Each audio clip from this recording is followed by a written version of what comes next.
Lah kok kita ini muslim ya, sejak lahir nih. Atau mungkin muslim di tengah perjalanan yang ketika artinya adalah dia mu'allaf, kadang-kadang nggak paham. Apa contoh tidak pahamnya orang muslim, kita katakan tidak paham, ketika mereka minta kepada dukun. Minta mungkin rezeki, minta mungkin kesuksesan, minta mungkin agar sehat, minta mungkin agar kemudian semua keluarganya selamat dan sebagainya. Dan ini kan salah satu di antara kemudian yang merusak. Dan inilah tidak pahamnya orang muslim. Berarti kita katakan apa jemaah sekalian? Kalau ada seorang muslim yang masih hobi minta kepada paranormal, minta kepada dukun, minta pada orang pintar, minta pada tempat-tempat angker, minta pada jin, minta pada setan, itu hakikatnya status dari bab masalah ini dia lebih jelek daripada orang kafir jahiliyah. Ya, kalau kita mau survei di kampung-kampung, di pedesaan, ya, di kota pun juga sedang banyak sih. Cuma ketika kemudian berbicara dukun itu kan sekarang sudah tidak relevan ya untuk hari ini. Mungkin diganti namanya adalah orang pintar, paranormal.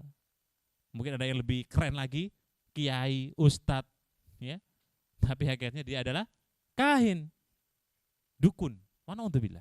Ya. Nah, wadhalika yudabbiru jami'al umur. Ya, dan mereka pun juga tahu bahwa Allah Subhanahu wa taala zat yang mengatur seluruh urusan manusia. Ya. Wa ma adkhalahum fi dzalika fil Islam, tetapi keyakinan-keyakinan tersebut tidaklah menyebabkan dia masuk Islam. Jadi meyakini Allah menghidupkan, mematikan dan lain sebagainya itu belum jadi syarat standar untuk masuk Islam. Ya, berarti kalau pengakuan seorang muslim yang benar-benar yang bisa menjadi penguat akidah kita itu apa? Di uluhiyah jemaah. Bentuk pengabdian kita kepada Allah Subhanahu wa taala. Ya, ada ayatnya tadi kita baca dalam surat Yunus ayat 31, ya, kul may yarzuqukum minas sama'i wal ardi amma yamliku sam'a wal absar wa may yukhrijul hayya minal mayyit wa yukhrijul mayyita minal hayy wa may yudabbirul amra fayaqulunallah faqul afala tattaqun. Ya, jadi ketika ditanya siapa yang berikan rezeki dari langit, dari bumi, siapa yang mengatur pendengaran, penglihatan, siapa yang menghidupkan, mematikan, siapa yang kemudian mengeluarkan dari mati kemudian menuju di alam kiamat atau di alam di yaumul kiamah, dan siapa yang kemudian mengatur seluruh urusan, kompak mereka mengatakan Allah. Ya, sebuah keyakinan yang luar biasa dari orang-orang Arab jahiliyah. Itu poin keduanya jemaah. Kemudian yang ketiga, ats-tsalitsah at-tauhidul uluhiyah huwa maudhu'ud da'watir rusul. Nah, inilah poinnya di mana tauhid uluhiyah itu adalah tema utama yang disusun, tema utama yang dibawa oleh setiap para utusan. Ya, tadi ayatnya ketika kita menyebut walaqad ba'asna fi kulli ummatin rasulah, itulah visi misi besarnya para rasul. Sejak zaman Nabi Nuh sampai zaman Nabi Muhammad bin Abdullah. Jadi kita pun yang kalau kemudian kita mengakui dan mengingat ya, dakwah para utusan atau para rasul, tugas kita juga harusnya sama jemaah. Ya, jangan bosan-bosan untuk mengingatkan saudara kita yang ketika mereka tersandung, terjerumus dalam noda kesyirikan. Ya, karena para nabi selama dakwah, nabi kita berdakwah kurang lebih 23 tahun jemaah. Ya, 13 tahun di Makkah dengan perjuangan yang luar biasa sampai berdarah-darah, 10 tahunnya di kota Madinah. 13 tahun ini dakwah yang kemudian kalau kita hitung dengan angka, ya mungkin kalau pakai angka nggak sampai 30, mungkin tidak terlalu lama jemaah ya. Tapi 23 tahun itu dakwah Rasulullah SAW itu luar biasa. Awal dakwah ketika kemudian kenabian sampai tahun ke-15 kenabian, itu masih perjuangannya berat. Sampai di kota Madinah itu juga masih berat. Ya. Di akhir-akhir usia beliau saja yang kemudian Islam itu sudah luar biasa jaya. Dan Allah berikan al-yauma akmaltu lakum dinakum wa atmamtu alaikum nikmati wa raditu lakumul Islam madina. Barulah kemudian Nabi itu bisa tenang. Karena ketika kemudian Islam sudah sempurna, agama telah diberikan kenikmatan-kenikmatan yang cukup, barulah kemudian Nabi kita bisa istirahat. Ini luar biasa. Ya, sebagian wanita tidak tidak malu-malu lagi mengaku sebagai seorang ateis. Ya, hati-hati ya, seruan-seruan untuk meninggalkan agama. Ya, mereka akan masuk ya lewat media, kemudian membisikkan kepada kaum wanita muslimah bahwa agama yang sekarang mereka pegang ini sangat membatasi dan mengekang kaum wanita. Ngapain kamu ya menjadi seorang wanita muslimah? Agamamu itu sangat mengekang. Ya, lihat kamu harus berkhidmat pada suamimu. Agama macam apa seperti ini yang menindas para wanita? Ya, tapi dia nggak berani, murtad. Akhirnya apa? Ya sudah, saya ateis. Ya, tidak berpegang pada satu agama apapun. Maka hati-hati ya, di media-media itu banyak sekali seruan-seruan untuk meninggalkan agama. Bahkan mereka membuat grup-grup ya dan membuat kampanye dan propaganda bagaimana agar kaum muslimin ini meninggalkan akidahnya. Demikian juga akhlak dan keutamaannya semua diserang oleh tidak lepas permusuhan di antara orang-orang yang benci terkait dengan dakwah tauhid jemaah. Ya, sampai hari kiamat tuh ya.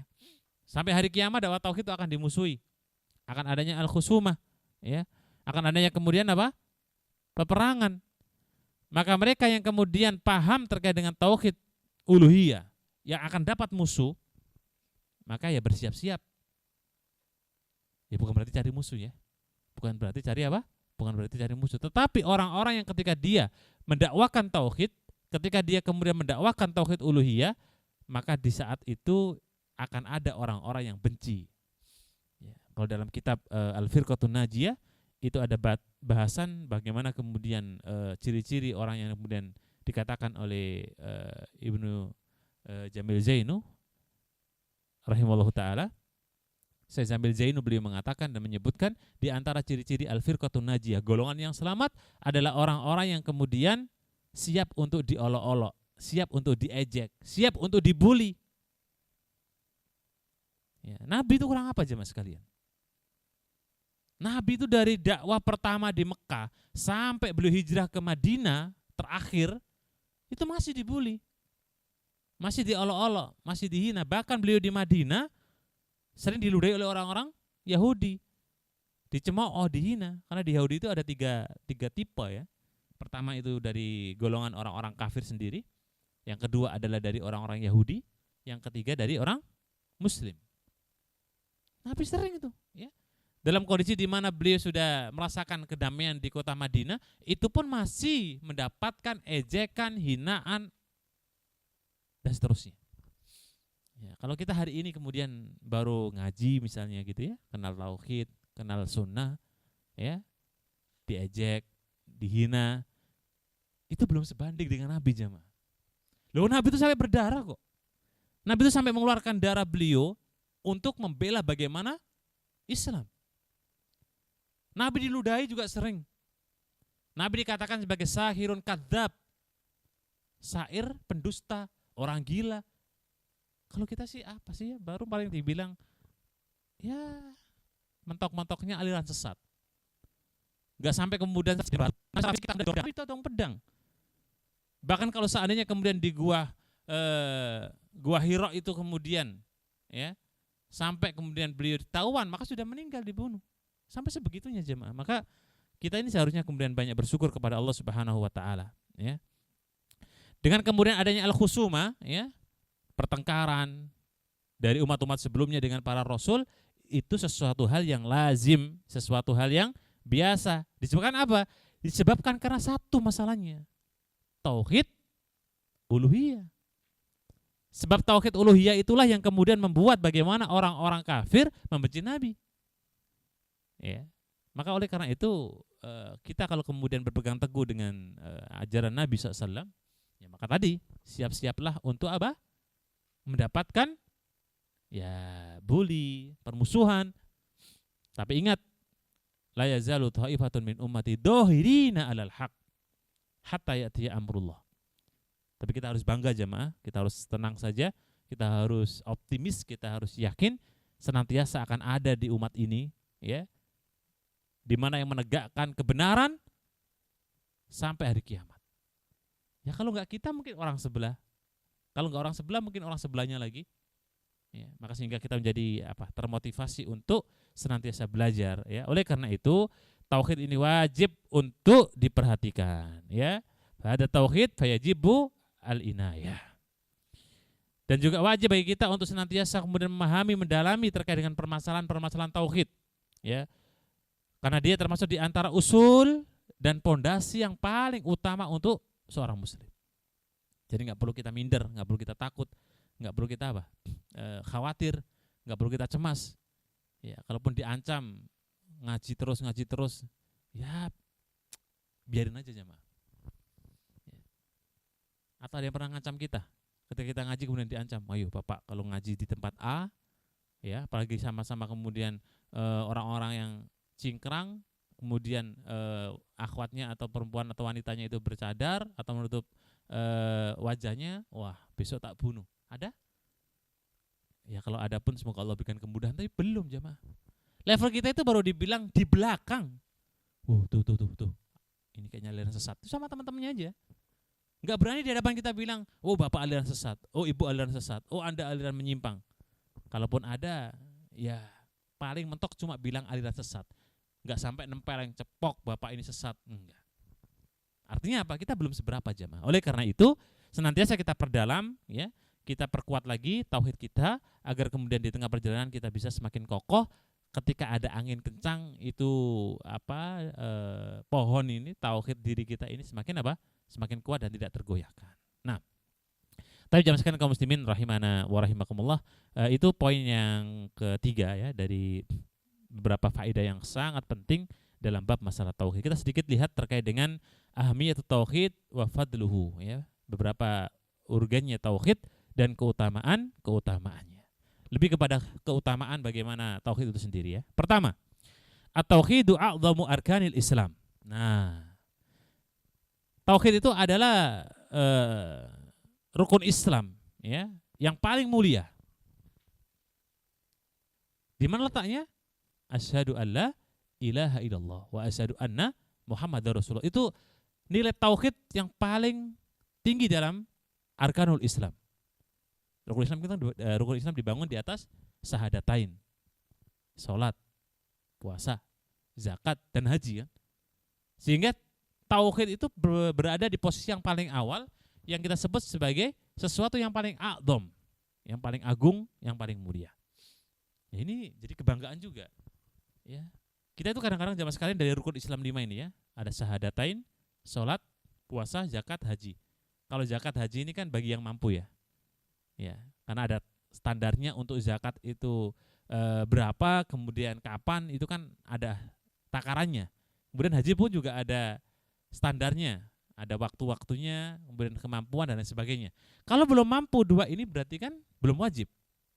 Maka berarti ada 3 yang kemudian menjadi kewajiban. Pertama adalah syahadatain, kemudian adalah sholat dan puasa. Kalau puasa kita bicara di sini adalah puasa fardu, puasa Ramadan yang wajib. Setahun sekali jamaah, dan saya yakin panjenengan semua mudah melaksanakan itu. Ya anggaplah gampang. Tinggal 2, syahadatain dan sholat. Pertanyaan kita, dari 2 hal ini mana yang paling berat jamaah? Syahadat atau sholat? Yo, monggo.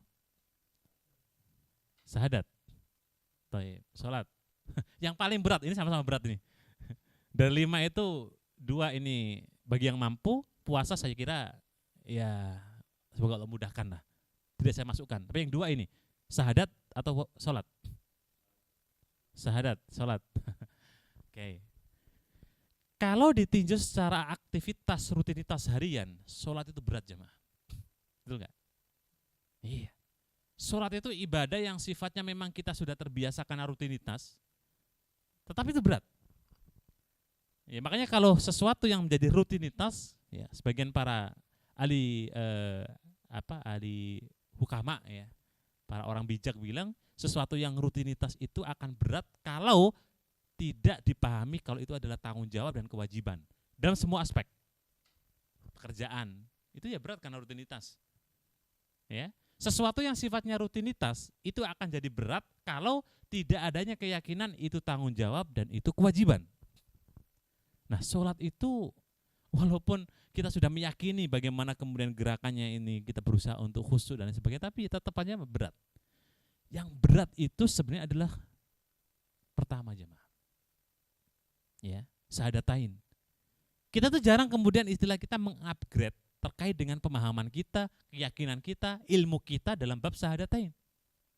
Ya. Ya contoh dalam bab tauhid lah. Kajian-kajian bab tauhid, masya Allah jamaah, ini kitab Tauhid Muyassar ini kan kitab yang sangat, ya kita bilang ya, kumpulan yang sangat ringkas gitu kan. Ada dalam kitab tauhid, mungkin kitab tauhid Syekh Muhammad bin Abdul Wahhab rahimahullahu taala, ada kitab tauhid Aqidah Wasitiyah, ada kitab tauhid Aqidah Thahawiyah, ya. Kitab tauhid yang lain jauh lebih besar, pembahasan-pembahasannya lebih detail, lebih dakik. Sampai dalam bab masalah kemudian kita bermuamalah, dalam bab bagaimana kita kemudian berinteraksi, dalam bab kita bermasyarakat, dalam bab kita beribadah, di situ ada tauhid yang disusupkan atau dimasukkan di situ. Ya. Makanya oleh karena itu tadi kita bahas di awal bahwa salah satu di antara fawaid yang sangat penting adalah la tasihhu jami'ul a'mal. Maka tidak benar semua amal kita tanpa adanya tauhid uluhiyah. Oleh karena itu, syahadatain dengan sholat, maka syahadatain itu sebenarnya hakikatnya itu jauh lebih berat jemaah. Kenapa? Salah satunya adalah karena kita tidak sadar bahwa syahadatain itu juga perlu kita kuatkan, perlu kita kemudian asah, perlu kita kemudian pelajari, perlu kita pertajam lagi, perlu kita pemahamannya dikuatkan, keyakinannya diilmui. Itu jarang mungkin kita mengupdate secara secara khusus bagaimana kemudian syahadat kita atau syahadatain.